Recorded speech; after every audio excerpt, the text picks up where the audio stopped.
capítulo 1 de Jó. Amém?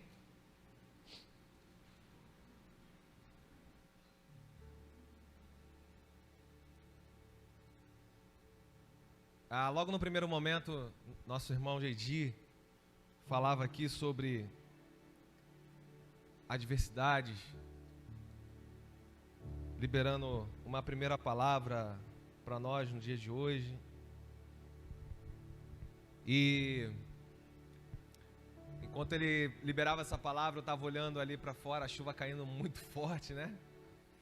Acho que é uma tempestade, um pouquinho antes do culto. E eu lembrei mais cedo aqui, nós aqui, todos os irmãos, foi linda a comunhão aqui. Quantos estavam aqui de manhã, na parte da manhã? Amém?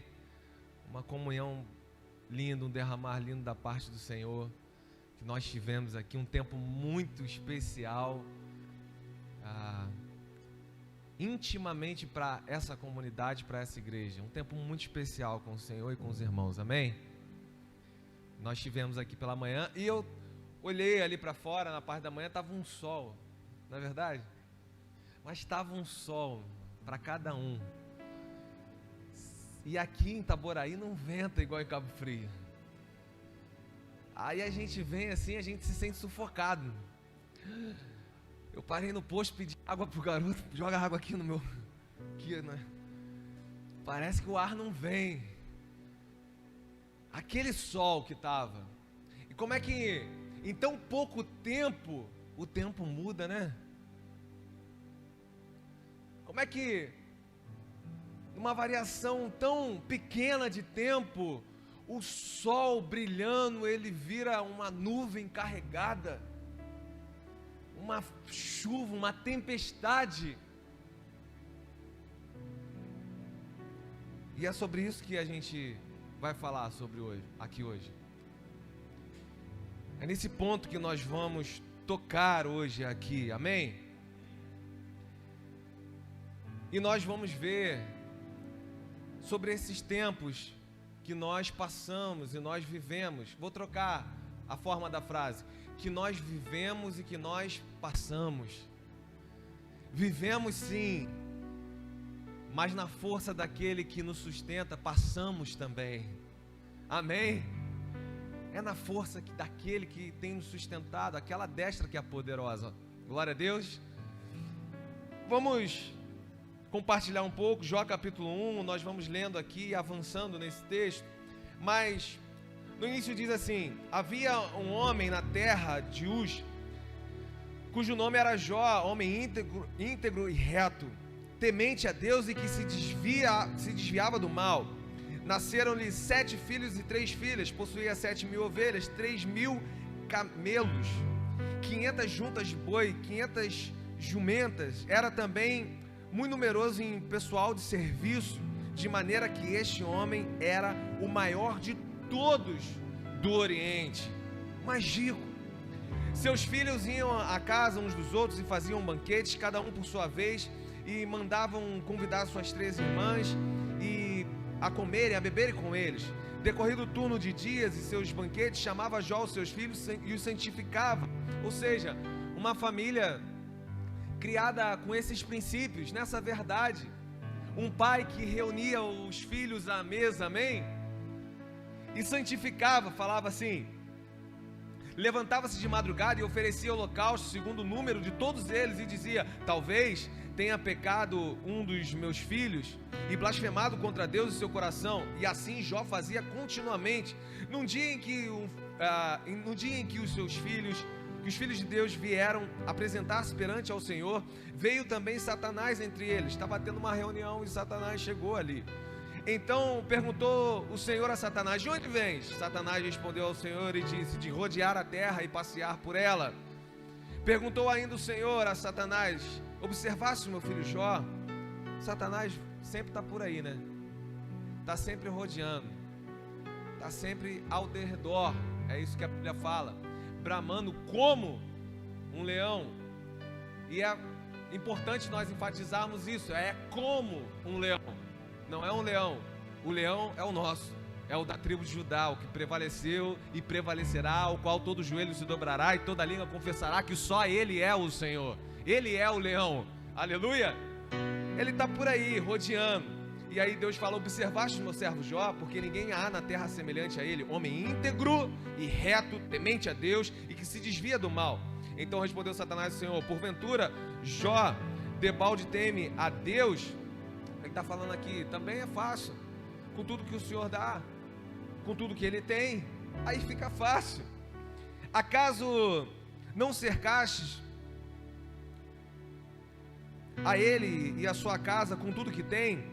A obra de suas mãos abençoaste, seus bens se multiplicam na terra. Estende, porém, a mão e toca-lhe em tudo que ele tem, e verás que ele vai blasfemar na tua face. Disse o Senhor a Satanás: eis que tudo quanto ele tem está em teu poder, somente contra ele não estenda a sua mão, não toque nele. E Satanás saiu dali e da presença do Senhor, e foi até os filhos que eles comiam e bebiam vinho na casa do irmão primogênito, que veio um mensageiro, versículo 14, a Jó, e lhe disse: os bois lavraram e as jumentas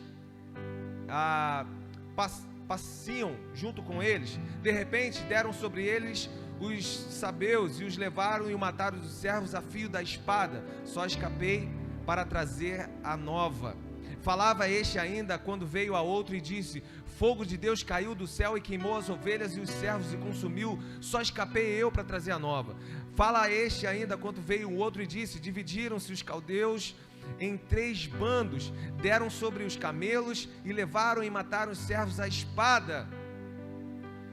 Também falava ainda quando veio outro e disse: estando teus filhos e tuas filhas comendo e bebendo vinho na casa do teu irmão, veio um grande vento e derrubou e caiu sobre aquela casa. A gente está falando do homem, logo no início, que era o mais rico,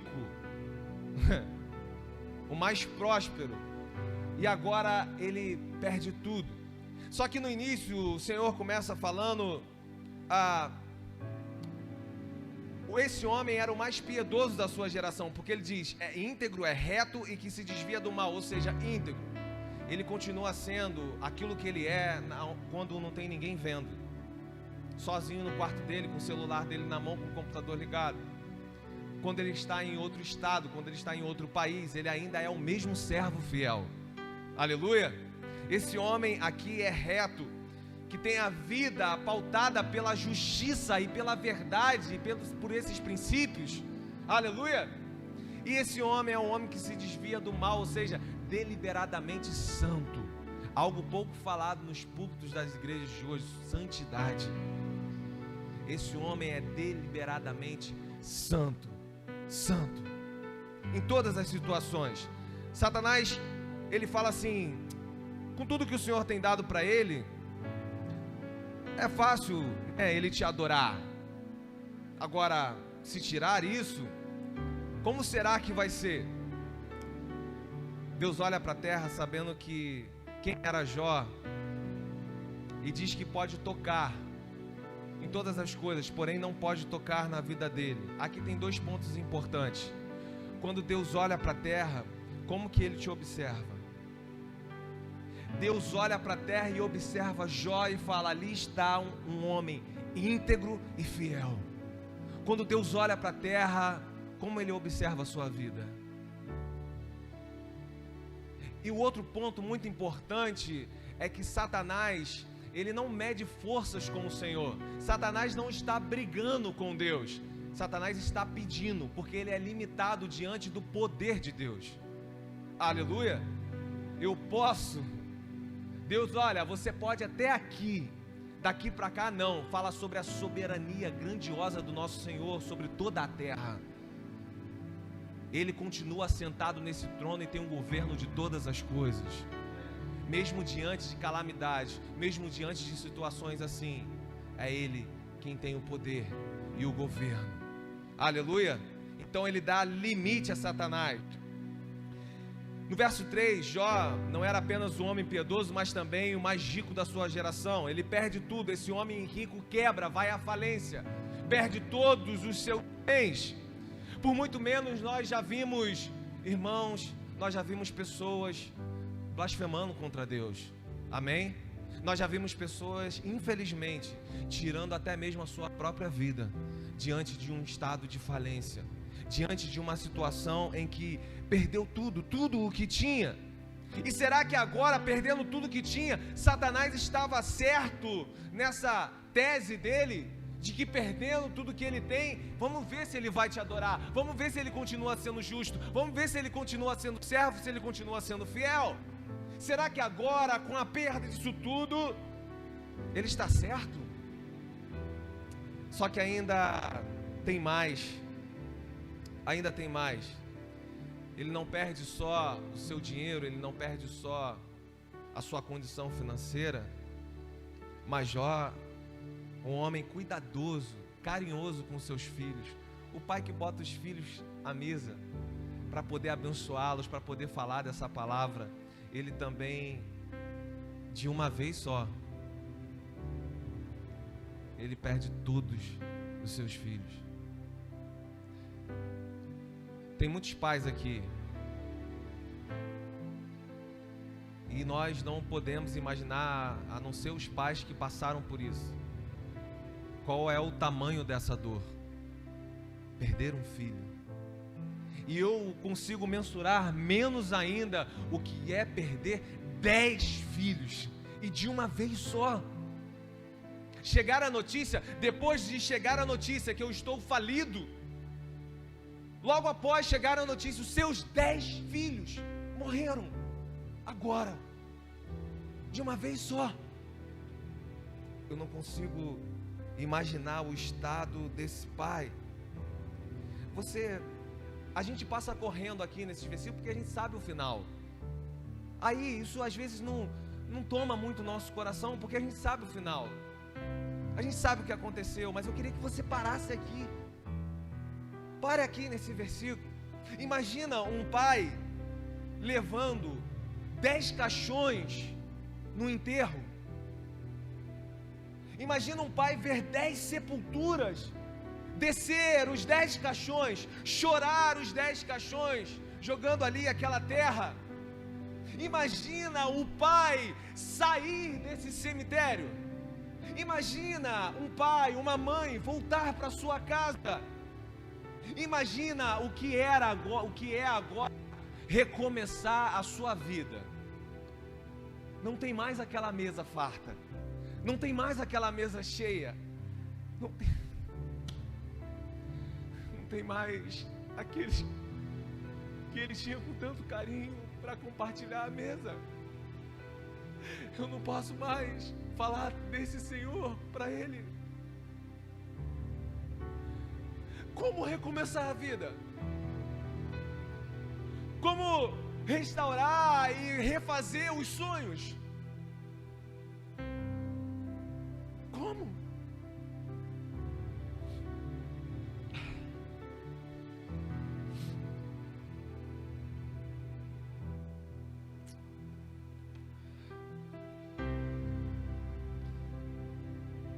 Será que agora Satanás está certo?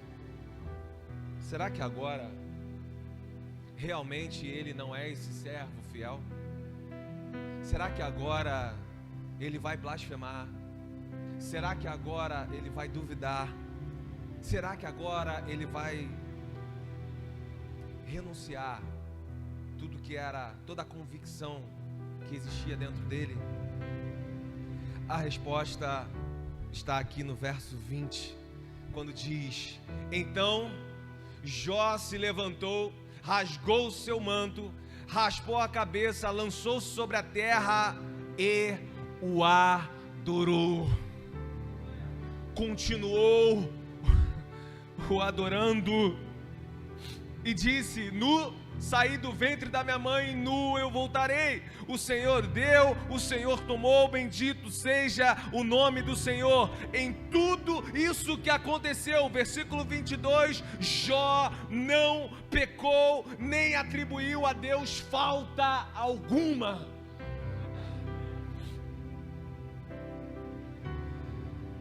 Ele estava mostrando que ele não ama mais o dinheiro do que a Deus. ele não ama mais a sua própria família do que a Deus. Ele não ama mais a si mesmo do que a Deus. Gedi falou aqui que em momentos assim é que nós apresentamos a nossa verdade no Senhor. É que testemunhos estão sendo gerados de fidelidade, amém? E um testemunho está sendo gerado nesse momento aqui de fidelidade ao Senhor. Só que tem mais uma coisa. Depois disso tudo, Satanás faz uma proposta e diz: pele por pele, eu vou tocar na saúde dele, e você vai ver o que vai acontecer. E aí, lá no versículo 7 diz assim: então saiu Satanás da presença do Senhor e feriu a Jó de tumores malignos, desde a planta do pé até o alto da cabeça. Jó, sentado em cinza, tomou um caco para raspar as feridas, o pus, as bolhas, as inflamações. A sua pele estava apodrecendo com ele vivo, tomado de tumores. Então a sua mulher disse: ainda conserva a sua integridade? Amaldiçoe-se Deus e morre. Mas ele respondeu: falas como uma tola, como uma doida. Temos recebido o bem de Deus e não receberíamos também o mal? Em tudo isso Jó não pecou com seus lábios. Às vezes nós nos paralisamos nessas perdas. Eu falei aqui já uma vez, eu perdi a minha mãe muito cedo. E nessa semana eu tive conversando com o seu Arnaldo, deve estar ali dentro. E nessa semana eu fiquei sabendo que agora, nessa pandemia, o senhor Arnaldo perdeu 2 filhos de uma vez. Inclusive o nome de um era Jefferson. Aí Deus vai e envia um Jefferson para estar perto dele. Você parou para pensar nisso? E o filho dele era pastor. Deus envia um pastor chamado Jefferson para caminhar com ele. Mas não é nem só sobre isso que eu quero falar. Eu quero dizer que muito me constrangeu ver o senhor Arnaldo, a excelência do serviço dele, da disposição, da alegria de estar aqui dentro. Isso me impressionou, irmão. Quando ele me falou isso, eu estava com a minha esposa ali dentro da secretaria, eu falei: como? Como? Talvez se essa mulher tivesse aqui, ela falaria: ei, amaldiçoa esse Deus. Para com essa caminhada. E a resposta que o senhor Arnaldo dá para mim aqui, como outros irmãos aqui, a irmã Nete, que perdeu o seu marido, a mesma resposta que eles me dão com o testemunho dele, é essa resposta aqui. Não colhemos tanto o bem do Senhor? Por que não continuaríamos fiéis sobre o mal?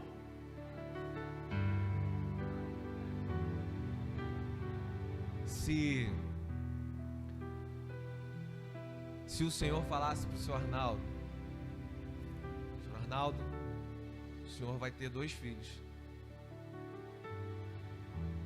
só que eles vão morrer um pouco cedo demais. E aí? O senhor continua querendo ter os 2 filhos? Eu pergunto para você: o que você escolheria? As mães, eu vou logo no amor maior que tem na terra. O que vocês mães escolheriam? Você vai ter um filho, mãe, mas vai ter até os 12 anos. Eu posso evitar isso e você não ter nenhum dia com ele, e também não sentir a dor nos 12 anos. O que você escolhe? A maioria vai querer ter, se não todas. Eu quero pelo menos estar esses 12 aninhos com ele. Amém? Experimentamos a todo tempo o bom do Senhor, e Ele continua fiel sobre o mal. Mas nesse momento vem os amigos. Nesse momento vem os amigos visitá-lo. Versículo 11 ao 13 diz assim: ouvindo, pois, 3 amigos de Jó todo este mal que lhe sobreviera, chegaram cada um do seu lugar. Ele faz o Tamanita, Beldade, o Suíta, Isofar, o Namatita, e combinaram ir juntamente a estar com ele e consolá-lo. Levantando eles de longe os olhos, não o reconheceram, ergueram a voz, choraram, e cada um, rasgando seu manto, lançava pó ao ar sobre a cabeça. Sentaram-se com ele na terra 7 dias e 7 noites, e nenhum lhe dizia nenhuma palavra, pois viam a dor que era grandiosa que ele estava sentindo. Alguns falam até assim: ih, rapaz, dá um exemplo desses aí, ó, amigo de Jó, hein? Que entendem que por um momento esses amigos confundiram a cabeça de Jó, amém? Mas eu não julgo serem pessoas ruins, porque eu julgo ser amigos dele mesmo, amizade sincera. Se não for uma amizade sincera, ninguém vai sair de longe para poder estar contigo. Ninguém vai dormir 7 dias e 7 noites vendo você chorar ali, sem fazer nada. Ninguém vai ficar perto de você com a sua carne fedendo, podre, mas mesmo assim ali com ele. São amigos de verdade, amém? Claro que são. Mas num dado momento aqui, eles têm um problema. Eles começam a desenvolver o que nós chamamos de uma lógica cartesiana de causa e efeito. O que é isso, Jefferson? Eles começam a falar: olha, se você está assim é porque aconteceu uma coisa, você fez alguma coisa, não é possível. E começaram a inflamar Jó com aqueles dardos ali de acusações, de culpas, falando para ele: olha, você adulterou, você, sei lá, você está louco, você roubou os órfãos, as viúvas, e é por isso que você era rico. Alguma coisa você fez para isso tudo acontecendo. Não é possível tanto sofrimento se você não fez nada. Muitas vezes nós passamos por situações assim, dessa forma. Não é possível, tem algum pecado? Senhor, me fala, eu quero consertar, que alguma coisa está acontecendo. E nós não entendemos que de dia o sol estava forte e logo à noite uma tempestade caiu. Que o sol nasce para todos, que a vida tem os seus ciclos, e o mais importante desses ciclos é que o nosso coração ele se mantenha sobre o bom e sobre o mal, ainda assim fiel ao nosso Senhor, a esses princípios e essa verdade. Só que Jó era tão humano quanto eu e você.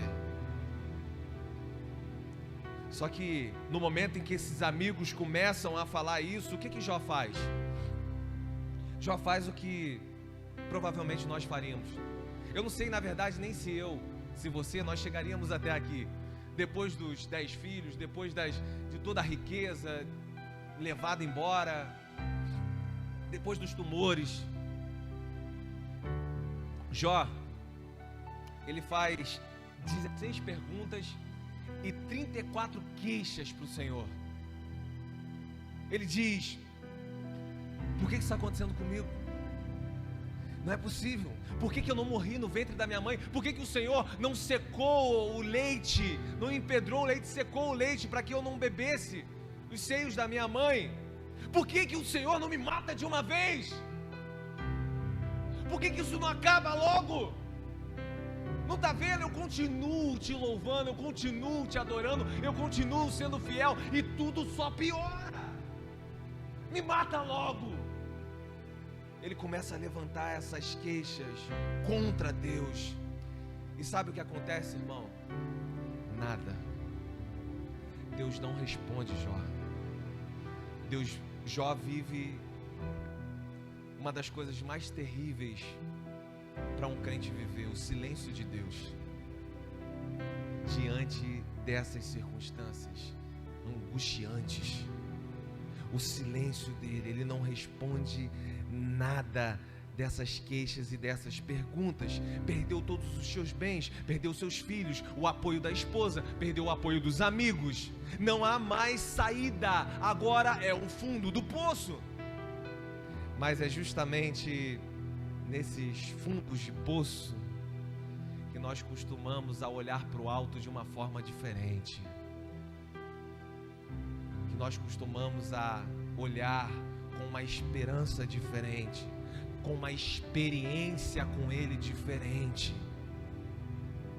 É justamente nesse lugar, nesses dias, nesse tempo.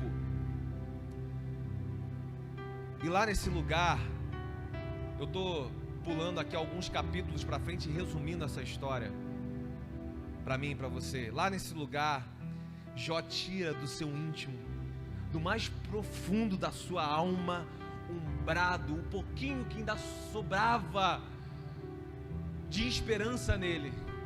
Ele tira esse brado de esperança, ao qual ele diz: mesmo diante disso tudo, uma coisa eu sei, é que meu Redentor vive e eu o verei face a face.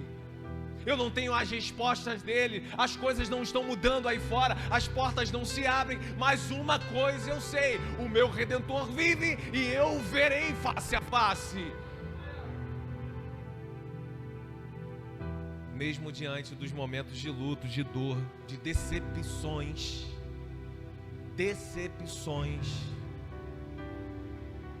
momentos de instabilidade, crise financeira, Ele continua sendo Deus. Ele é o Deus que não desampara, ainda que os dias sejam maus. A Bíblia nos orienta em que, olha, nos dias bons, celebre, porém, nos dias maus, considere, mas permaneça firme, mas persevere na direção que Ele te deu. Aleluia. Ele está agora nesse ponto, é isso que está acontecendo aqui. Mas você acredita que quando Ele tira do íntimo dele esse brado, é exatamente o momento que Deus responde? Mas Deus não responde às perguntas dele. Deus responde com 70 perguntas. Imagina você aflito por uma resposta, e quando a pessoa te responde, ela faz 70 perguntas para você. Nem sempre Deus vai responder da maneira que a gente quer. Mas isso não quer dizer que nós não estamos sob o cuidado dele. Aleluia. Então ele responde agora com 70 perguntas, falando de toda a sua grandiosidade, da sua majestade. Ele fala assim: aonde você estava quando eu lancei os fundamentos da terra, quando eu dei limite aos mares, quando eu dei firmamento às estrelas, quando eu construí ali os flocos de neve. Ele está falando de toda a sua grandiosidade, de todo o seu cuidado, de todo o seu zelo para conosco. E isso tudo ele está mostrando para Jó, fazendo perguntas, fazendo ele refletir, fazendo ele voltar naquilo que ele mesmo falou, a bondade do Senhor e o tempo bom do Senhor. Porque é normal e é humano e é natural em momentos assim nós desequilibrarmos, amém? Mas Deus sempre envia uma palavra que vai te fazer voltar lá, trazer à memória aquilo que dá esperança. Aleluia. E Ele está fazendo essas perguntas, trazendo isso à memória dele. E quando entende essa grandeza e esse poder e esse cuidado do Senhor, ele tem uma das maiores experiências da sua vida.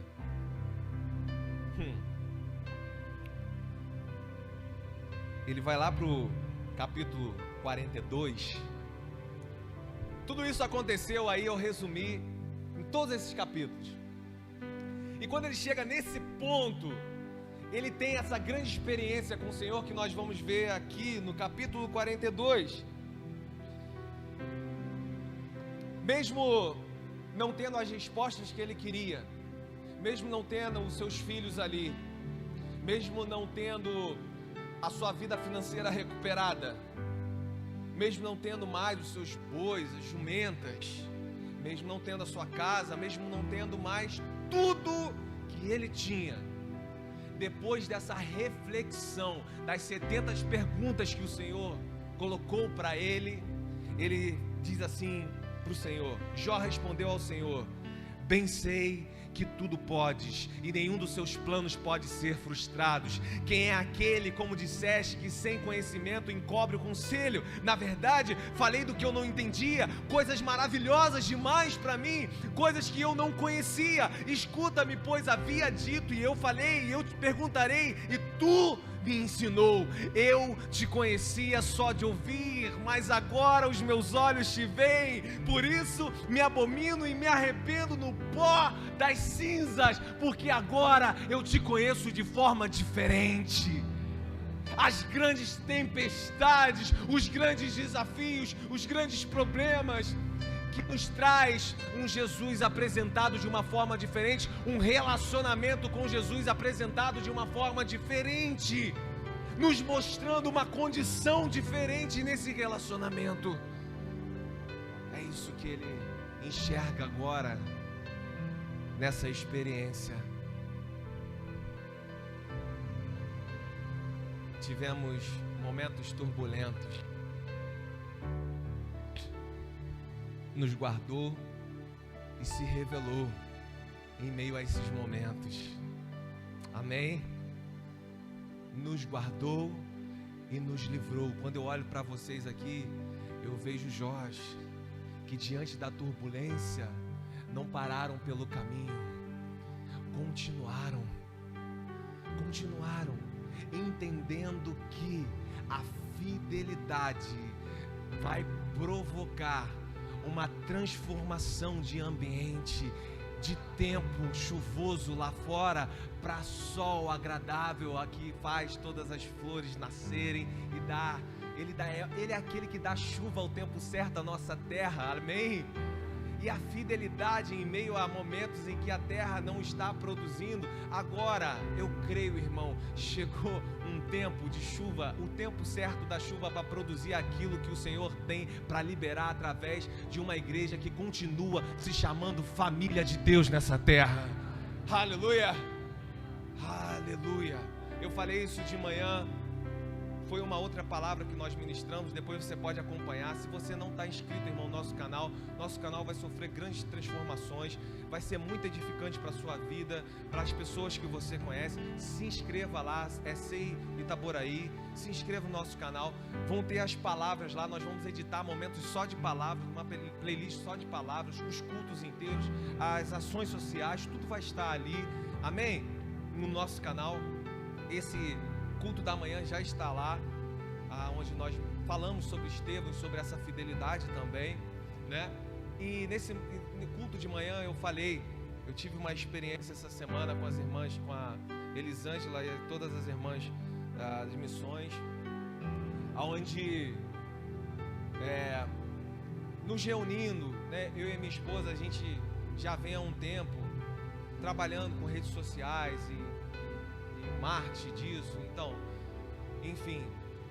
E quando eu vi uma igreja chamada Família, para uma ação ali de chamar a atenção, eu achei um pouco simples, um pouco normal demais. Eu queria algo que chamasse mais a atenção, para a gente alcançar as pessoas, para a gente estar aí, né, mostrando. Mas família sempre é a família, amém? Sempre é importante. Mas eu fiquei com isso na minha cabeça. E nessa reunião com as irmãs, elas começaram a externar para mim o sentido, o porquê que é uma igreja chamada Família. Na verdade, não nasceu um slogan e a igreja se adequou a esse slogan.